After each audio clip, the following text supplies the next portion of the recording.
I think it's all over because of the different manner in which they've lost both games. Toronto forfeited a 31-13 lead in the first quarter of game one. Gave up 39 points in that quarter, a quarter in which Jayson Tatum only scored 2 points, and they still ended up in a huge deficit that they had to climb out of, and they were not able to do it. They came out like gangbusters in game two. They made sure that they didn't have to experience any kind of deficit, and they still managed to lose that game. Jayson Tatum put on the show. Marcus Smart hit 5 3-pointers in the fourth quarter. He looked absolutely phenomenal. I cannot say enough about Boston's defense. They're number one in points allowed. They're number one in field goal and 3-point field goal percentage shooting defensively. They really locked down, and Toronto has a real tough time dealing with them because they can get out on Toronto's perimeter shooters. They can suffocate the lane. They have enough long and lengthy athletes to really get out and defend. And on the offensive end, they can go one-on-one. They have a slew of perimeter shooters, and it's very, very difficult for Toronto to defend them. If it's a back-and-forth series, I think it's a pick-em, like I said. But the fact that Boston is up 2-0, do I see Toronto winning 4 of the next 5 games in order to win this series? Absolutely not. I think it's over. Well, look, if you are down 2-0 in a best of 7, you're likely to lose, especially if the teams are of relatively equal strength. So, yes, the Celtics are likely to win the series, but I cannot say this is over. First of all, look at yesterday's game. And I know what you mean about it being deflating for the Raptors, but they staged a comeback. They could have easily won that game, and yet they lost by, first of all, Marcus Smart doesn't get called on the foul against Siakam, and then Siakam steps just out of bounds. Talk about a game of inches, just like Conley's shot could have just as easily gone down instead of coming back out, and then we have a different conversation. We could be having a different conversation now. Now, I know what you mean, but we're not. They're down 2-0. Is it possible for the Raptors to come back? If you think of it as winning 4 of the next 5, the answer is no. But that's not how a team has to go about it. They have to win 1 of the next 1. And now it's a much different kind of feeling series. Don't forget, this is a team that was down 0-2 last year. Now, there's no Kawhi Leonard. Now we'll see the Kawhi effect. There's no Kawhi Leonard. So being down 0-2 is different now. That's true. In the regular season, don't forget, both these teams played 72 games, not 82 this year. And the Raptors were 5 games better than the Celtics. Especially in a shortened schedule, that's significant. That's not statistically insignificant. The Raptors should be intrinsically a little bit better of a team than the Celtics. And now, you brought up Marcus Smart, Stephen A. He was great.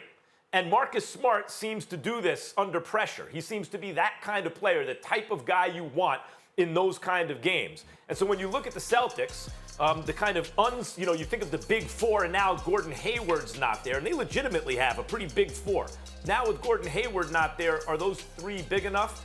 Well, Diaz is better than average. He's a good player. He's a very good player. And when you fit Marcus Smart in, you look at it again and you go, yep, they have 4 or 5, really, kind of guys who are better than your average person in that situation, better than your average player in a starting 5, especially in Marcus Smart's case when you need it most. So it's not that it's not a daunting task for the Raptors, Stephen A., but they just were down 0-2 last year. They were 5 games better than the Celtics. Game 2 could have easily gone either way, and I think it's premature to say this series is over. The Raptors still have chances. Well, I don't blame you for feeling that way because they're the reigning defending NBA champions, even though they're without Kawhi Leonard, not to mention the fact that Van Vliet and Kyle Lowry can literally play. Obviously, Ibaka and Gasol on the front court, they are no joke as well. But let's take into account Robert Williams hit all 5 of his shots. I mean, this brother is just dunking on everybody, and he is a phenomenal athlete, and that's causing Ibaka and Marc Gasol problems on the interior. Then on the perimeter, Van Vliet, Lowry, these brothers can play, but they're relatively miniature.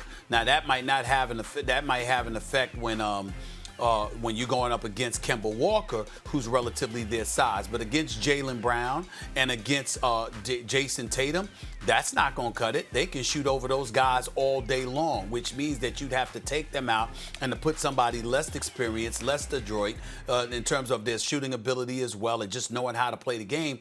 I think Boston is simply a bad matchup for Toronto right now. At least that's what they're showing themselves to be. Can Toronto come back? Of course they could come back, but I wouldn't bet my money on it. I think right now Boston is rolling. I think Jayson Tatum is an emerging superstar in this league. I love the way that Jaylen Brown is playing. Marcus Smart is just the ultimate utility guy. He's an elite defender. He's got a heart. He's got the heart of a lion. He really, really comes after it. And Kemba Walker is doing, he's not hurting you. He's not 100% healthy. We know that, but he's not hurting you as much as one would think he would have if he were not healthy. So I'm just looking at it all, and I'm looking at them playing together, vibing off of one another, and they just seem to be, to some degree, a version of what Toronto was last year. And I just think that right now, Boston's got this team. I think the only team capable of knocking them off is probably Miami. And Boston's played very good defense. And there are lots of, and the bottom line is they're up 2-0. So they're supposed to win this series, but I can't say it's over. Toronto has a deep team. They have guys like Anunoby, who can defend, who can do who are versatile. Their whole team, like you mentioned, some of their very small players who have certain specific skill sets, and some of their big players where it's the same thing, although they can also stretch the floor, not just defend the rim. But they also have versatility in the middle. It's a very good team, and it's going to come down to, Stephen A., if Siakam can be a leading man.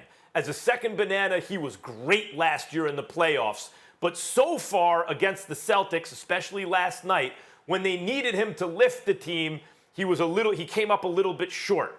He's going to have to turn that around. But again, a game of inches. Who's to say he can't? They win the next game 2-1. It's a whole new series. Thanks for watching ESPN on YouTube. For live streaming sports and premium content, subscribe to ESPN+.